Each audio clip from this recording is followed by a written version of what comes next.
Live from downtown Detroit, Local 4 News at 5 starts now.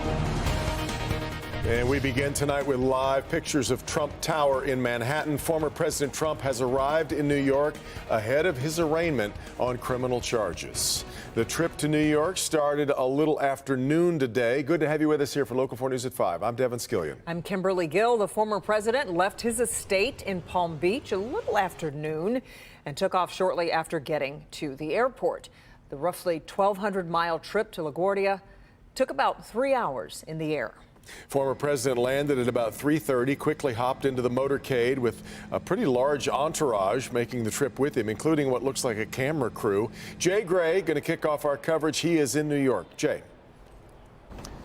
Good evening. The former president is expected to be on the ground here in New York for around 36 hours. He's the main character in an intense legal and political drama unlike anything that's ever played out in the history of our country. Former President Donald Trump making the trip from Mar-a-Lago to Manhattan a day ahead of history.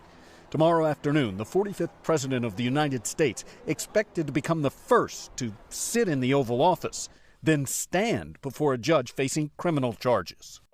We don't know what's in the indictment yet, but yeah, it's pretty surreal, to be honest. The indictment will remain sealed until after his arraignment, but sources tell NBC News the former president will face more than 30 charges in the case involving hush money paid to former adult star Stormy Daniels just ahead of the 2016 election to cover up an alleged affair. The Trump legal team says he will plead not guilty.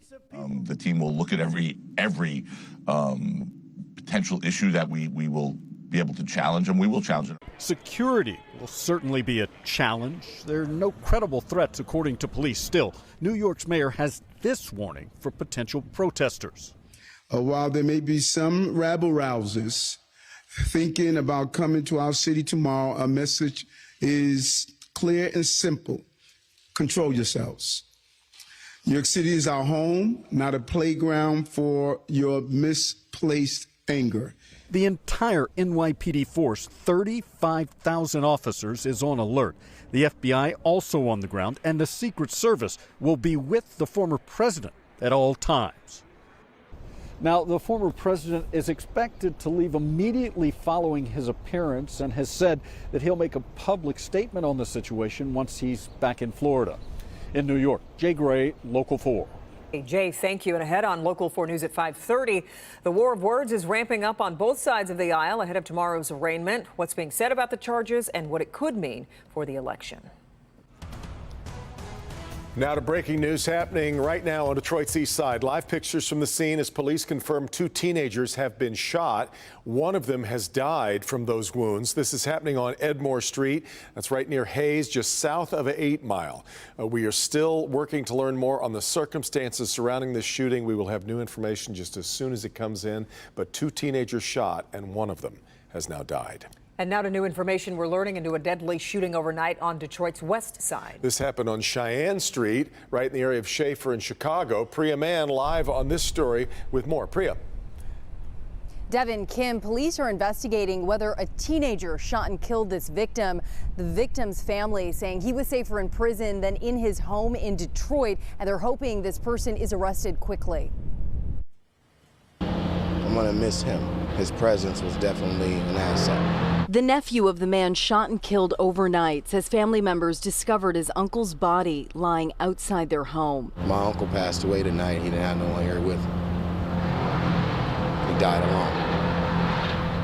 You know, that's the biggest resentment I have. The family says the victim was 46-year-old Carlos Quinney. Detroit police were called just before 3 Monday morning to the home on Cheyenne Street near West Chicago and Schaefer Highway on the city's west side. Loved ones believe a young person, possibly a teenager, attacked the man. They say their uncle may have been helping the shooter before he was killed. Everyone's tired of this. This is systemic.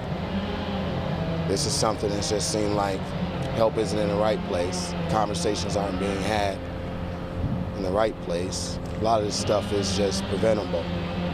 This is someone's child, or this is someone's brother, this is someone's sister, whoever the perp may be. It'll be your best interest to turn yourself in. And the family is urging the shooter to turn themselves in. Investigators are asking anyone with information to give them a call. You can call Detroit Police or Crime Stoppers at number 1-800-SPEAK-UP. Reporting live tonight, I'm Priya Mann, Local 4. All right, Priya. After being closed due to the shooting on MSU's campus, the Michigan State University Student Union is back open today. The partial reopening will have the first floor lounges, computer labs, and convenience store open to students and staff. Therapy dogs and counseling services are on hand for those returning to the union. The food court remains closed. Berkey Hall, the other shooting location, will remain closed through the end of the school year. Well, the damage happened in an instant. Friday's tornado left its mark on downtown Dundee. And now a few days later, and there's still plenty of work left to be done. Sean Lay spent the day in Dundee. He joins us live now. Sean, there are a lot of historic buildings in that area, too. Right in the center of town, Kimberly and Devin, that's where we are right now. One of those historic buildings right behind me. Yes, some bricks came off the facade here, but there's a crew up there shoring up the roof. We put drone 4 up. There is quite a bit of roof damage here. The thing is, the village doesn't want to lose this building.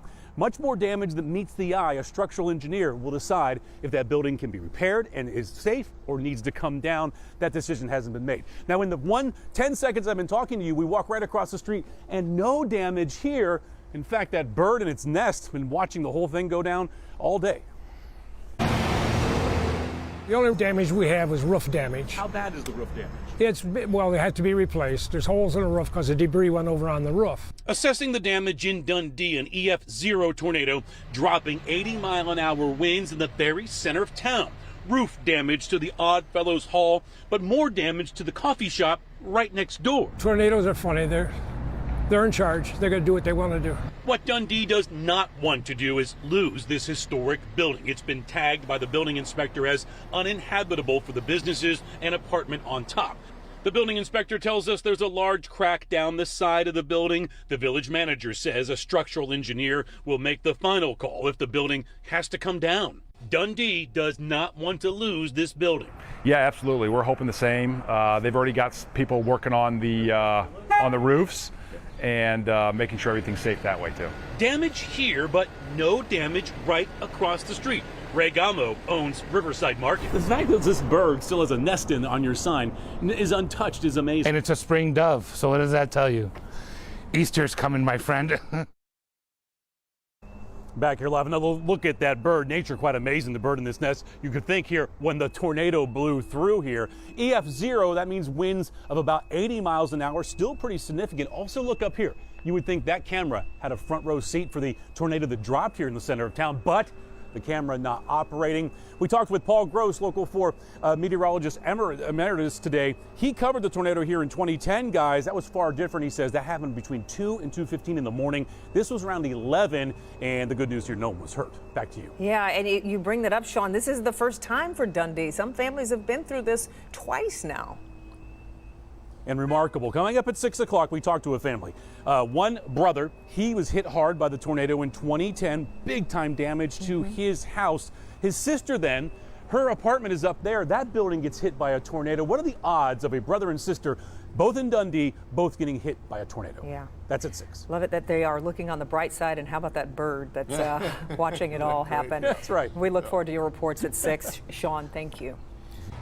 All right, let's turn our attention now to today's weather. Live look outside from our Ann Arbor Sky Cam. Great start to the day, but then rain settled into the area. We are in the middle of a quiet stretch, though, following Friday's storm. But that isn't going to last long, so let's get over to Brandon Rue. He's in for Kim Adams tonight. Brandon.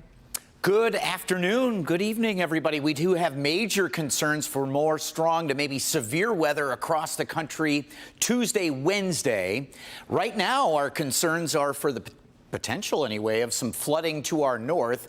Another healthy swab of wet weather coming from the west, and it's going at almost 50 miles an hour. So this is heading to Hamburg, Northfield, Green Oak, Heartland, Superior Township, South Lyon, all within the next half hour. Now, it's already raining here, just seeing heavier showers from Lansing all the way through Livingston County. So I-96 in a little bit of trouble for pooling, ponding, hydroplaning concerns this evening.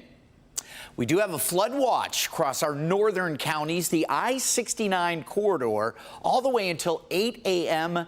tomorrow morning. So more showers will be developing and training along a stationary front to our north, not only this evening, but overnight. Even closer to home, we'll have some showers here, Metro Detroit, this evening. We'll have more on the Tuesday, Wednesday storm concerns. But in the meantime, if you're running out, we've got you covered. Your Forewarn Weather app is everything you need, especially with storms bearing down. It's free. Just search WDIV in your app store. All right, Brandon, much more to come on this Monday. Let's check in with Dr. McGeorge.